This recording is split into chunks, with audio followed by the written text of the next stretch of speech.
And if you're out there watching this video and you want, for one reason, you think that it's not COVID-19 is a scam, government is using to collect money, it's not real, you better wake up and smell the coffee. It's as real as this video you're watching. Very real as your face, as real as you are. Wake up and smell the coffee. Hi everyone, welcome once again to my YouTube channel. My name is Mina and you're welcome to my corner. Here in my corner, I make videos that have to do with career gist, self-development, and I document my growth on my channel. Thank you for stopping by. If you're a returning subscriber, you're the real MVP, and if you are a first timer here, thank you.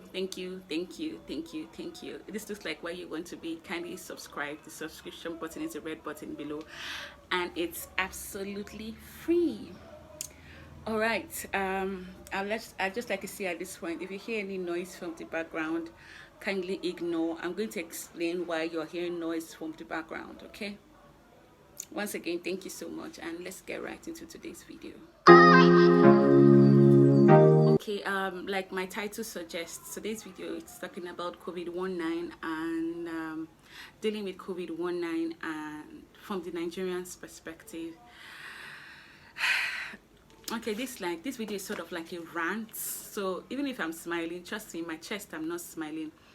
It's sort of like a rant slash complaint slash everything. Okay, so I'm a Lagos-based YouTuber. I'm based here in Lagos, Nigeria, and if you know anything about the COVID-19 numbers, you know that Lagos is topping the charts when it's in Nigeria. Here currently Lagos has over 300 cases. So Lagos is topping the charts, and let's just say it has not just been the best experience from different angles. So I'm going to be looking at dealing with COVID-19 from different angles and just showing us what it looks like for typical Nigerian. And yeah, if you can relate to any of this, which I am sure if you live in Nigeria, if you live in Lagos, Nigeria, you should be able to relate with these things. Not even Lagos, particularly Nigeria in general, you should be able to relate with these things. Kindly just comment below, yeah, if you can relate with this. Okay, one angle we're going to be looking at this is the loss of jobs and the no salary. That's one angle we are looking at it from. I have called no less than 15 friends within the course of this lockdown, or in the space of 3 weeks, and trust me, the report I've heard has just not been the best at all, and this is just to put it mildly. A couple of my friends have not even been paid March salary. Do you even know what that means? Like, they have not been paid March salary, and that means that, I remember I just kept asking them, how have you been coping with this lockdown? What have you been doing while lockdown? How have you been feeling? How have you been coping? Okay, so another set of people are not even sure of getting April salary, and I'm sure this is not new. They're not sure of getting April salary. They're not sure because companies are not saying jack. And another set, salaries have been slashed by 50%. Now, this is not to say that I'm blaming the employers, because the employers are not finding it easy as well. Trust me, I think no sane employer in their right minds will want to say, I'm going to use the virus as a means to punish my employee. No, the employers are not finding it easy as well. But the most painful part of this whole thing is the fact that there's no cushion to support people who are losing their jobs and who don't have funds and who don't even have, who are losing their, even for employers that are losing their businesses. There are no support systems for these people. There's no governmental support, nothing, absolutely nothing. So if you're losing your job, bye-bye. And the annoying part is, while people are losing their job, the government still expect that people should sit at home. I don't know, it's not aligning. Another way it hits hard is the fact that most of the people that are being laid off jobs, they pay their taxes. So if they pay taxes, this is the time where we expect that we'll see the dividends of our tax. But no, lockdown, lose your job or stay indoors. How does it even work? Another way that this hits differently is the insecurity in the country right now. Armed robbery and insecurity, and that's the reason why you're hearing noise at the background. Currently, the time is, I think it's about 2 p.m. here right now, at the time I'm making this video, and as at this time, people are getting reports that the so-called boys, if you're in Lagos, you know these boys dying neighboring areas, neighboring streets where I live, and they're going round and all that. So my security is going around, knocking people's houses, saying close your doors, close your windows, and all that. So boys are around my street now. They're just outside waiting to defend themselves, waiting to defend their homes, basically, for these supposed people when they come. You will think that we have police and security agencies that would preserve the life of citizens. No. And this is the irony of the lockdown, because during they expect you to stay indoors, right? But when these boys come, they don't come in twos or fours, they come in hundreds. Guess what happens? People come out to defend themselves, and they come out in hundreds as well. And there's no social distancing, so they go out, everybody mingle to defend themselves, to fight and all that. And everybody goes back into their houses in the day or whatever to continue that lockdown. Does that even make any sense? So yeah, so citizens are the ones now preserving or trying to preserve their own lives by themselves. The same citizens that don't have money, the same citizens that have been sacked from their job, the same citizens that don't have food to eat are the ones working to make sure that their lives are the ones trying to preserve their lives.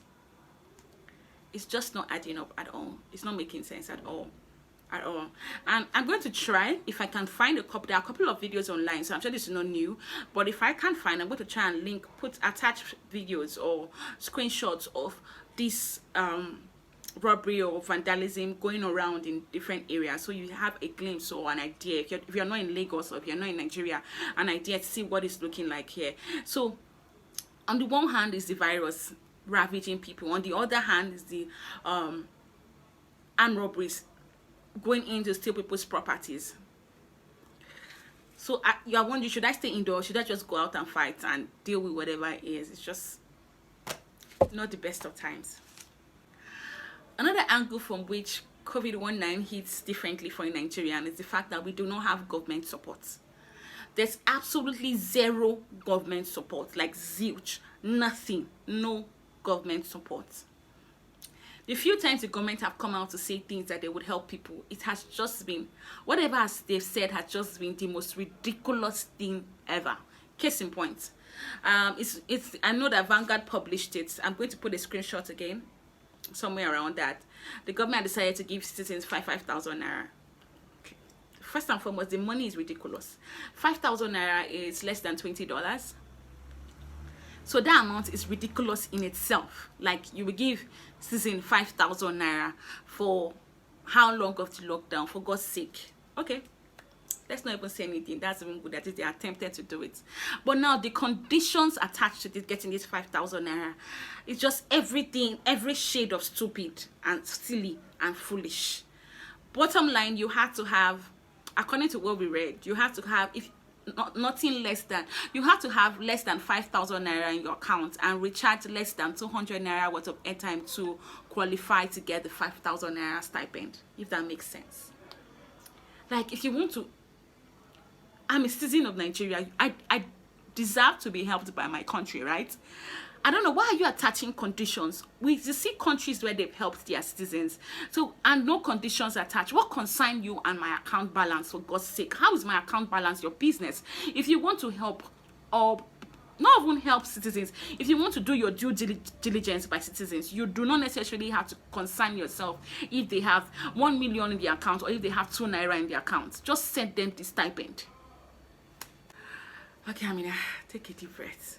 And this is particularly annoying for me because we understand the Nigerian context. Most people in Nigeria live on daily proceeds from daily transactions of their businesses. Most people in Nigeria, they live from that proceeds. So the lockdown has affected a lot of things. Most people cannot get their daily proceeds anymore, so they cannot feed. The fact that you now have to subject them to those silly conditions is just crazy. Nigeria will embarrass you. That's the thing. Nigeria will embarrass you. It's so hard to be patriotic right now. So there's the COVID-19, which we are dealing with, and it is the reality. And if you are out there watching this video and you want, for one reason, think that it's not, COVID-19 is a scam, government is using to collect money, it's not real, you better wake up and smell the coffee. It's as real as this video you are watching. Very real. As real as your face. As real as you are. Wake up and smell the coffee. That aside, so the fact that we are dealing with the effect and everything, the fear, the tension, and then we had to deal with the fact that the government is not even doing anything about it. They just want to enforce lockdown. So but military men, I see videos of military men beating people on the street, go inside, but there are no measures to make sure that people stay indoors. It's just crazy. Nigeria, we embarrass you. Another angle where this hits differently is the poor state of our health sector. We see first world countries battling with this virus, and we see their health sector taking a toll and a hit. And these are countries that their health sectors are the bomb, great, top notch, and they are struggling. How much more us that pre-pandemic our health sector is nothing to write home about. If this thing goes south, our health sector definitely cannot take it. So it even worries, it's even concerning, it's worrying. And now, just with the numbers we have, hospitals are already getting filled up. One, people that have other health issues are afraid to go to the hospital, which is only normal, because only before pandemic concepts, you go to the hospital, you might come back with 2 or more things that you not go with. How much more now? Don't get me wrong, our doctors are doing the best they can, and kudos to our doctors and all our health workers. They're doing the best they can, but there are no measures in place. They don't have the right equipment. They don't have measures in place to make them do a good job. That's another aspect to it. Lastly, for me, another way it hits differently is the fear and the uncertainty. Now, the fear and uncertainty is all around the world. Everyone is unsure. Everyone is not certain what their next plan will be. So it cuts across board. I get that. But with Nigeria here, our own fear goes deep, because we know that, and this goes back to government as well. We know that once this thing goes the way it's going, what's the surety or the guarantee that after this the government is going to help us, or things are going to get, for Nigeria, once something gets bad, it's hard for it to get better. Take for instance hike in fare, transportation fare. Once it goes up, say fuel prices goes high and transportation costs goes high, even when the fuel prices comes back to normal, the transportation prices never gets back to normal. So it's just, so the uncertainties, the fears, people, we had plans, for God's sake, we had plans. And to think that this is just April, we had plans, we had goals, things we wanted to do, and this just puts everything on halt. It's just worrisome, okay? I would just like to also see that now is not the time to start paying for courses or paying to learn something, particularly paying to learn life post-COVID. I know a friend sent me a flyer. I was going to post the flyer, but I just figured, you know what, let me not. A friend sent me an e-flyer someone made, or an organization made, and they're trying to teach people life post-COVID, basically how to work post-COVID-19, how to structure your CV the right way post-COVID-19. Basically teaching people life post-COVID-19, and they attached a fee to it, 5,000 naira, and she was asking me she should pay for it. Now is not the time to be paying for courses that teach you how to live post-COVID-19. Now is not the time. Nobody knows what life post-COVID-19 is going to look like. All people are telling you are what they think and their assumptions. And those assumptions are largely based on the previous pandemic. And of course, you can't compare apples and oranges. The previous pandemic, different virus, different time. So you can't compare both together. So now is not the time. If these courses are free, fine, you can go and learn. But now is not the time to invest money in learning a life that nobody has experienced. No. Post-COVID, all of us will be new, fresh timers, newcomers, freshers. Learning things afresh, okay? Save your money, okay? If you are learning a course and the dividends, you get it ASAP, of course, why not? If not, sit back, save your money. You're going to need it. Thank you for watching my videos to this point, my rants, my video, whatever it is. Thank you for watching to this point. And I also like to say that please, given what is going on in Lagos, Nigeria as a whole, and every part of the world, please check up on people, okay? No, do not say that I'm going to test my friendship to see if my friends care about me. If they don't call me, they don't care. Don't test anything. This is the wrong time. This is the wrong time to test any friendship. People are going through a lot. So